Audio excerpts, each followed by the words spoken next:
السلام علیکم، آپ دیکھ رہے ہیں کے نیوز ایچ ڈی۔ میں ہوں حارث علی شاہ گیلانی۔ چلتے ہیں آج کی اہم خبروں کی طرف۔ رخ کریں گے بلوچستان کا، جہاں سے رپورٹ کر رہے ہیں ہمارے بیورو چیف بالاج منصور۔ تحصیل تمب کے بارڈر سے وابستہ کاروباری شخصیتوں کا اہم اجلاس تمب میں منعقد ہوا۔ اجلاس میں حق دو تحریر کے رہنماؤں یعقوب جوزکی، صبغت اللہ، صادق فتح، شبیر رند نے بھی شرکت کی۔ یعقوب جوزکی، شبیر رند، صبغت اللہ، صادق فتح، رحیم ملک، ماسٹر نذیر کلمتی، چیئرمین مجید نے بارڈر کے متعلق اپنے خیالات کا اظہار کرتے ہوئے کہا کہ تحصیل تمب کے بارڈر کے کاروبار میں لین دین اور بھتہ خوری جاری ہے۔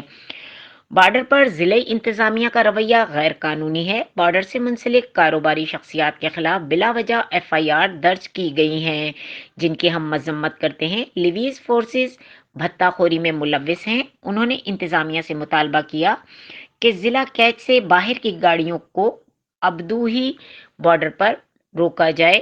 ضلع سے باہر کی گاڑیاں تربت، تمب، مند میں آ کر تیل لوڈ کریں۔ آج ہم سب ایک پیج پر کھڑے ہوئے ہیں، اب پانی سر سے گزر چکا ہے۔ ضلعی انتظامیہ برملا اظہار کرتا رہتا ہے کہ لین اور بھتہ بند ہے، جبکہ ہم نے ایک رات 40 سے 50 کے قریب لین والی گاڑیاں شناخت کی ہیں۔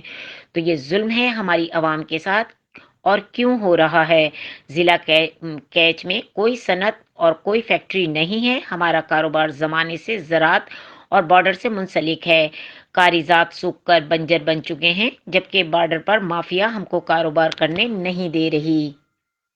مزید خبروں اور اپڈیٹس کے لیے ہمارے ساتھ رہیے گا۔ تب تک کے لیے اپنا خیال رکھیے گا۔ اللہ حافظ۔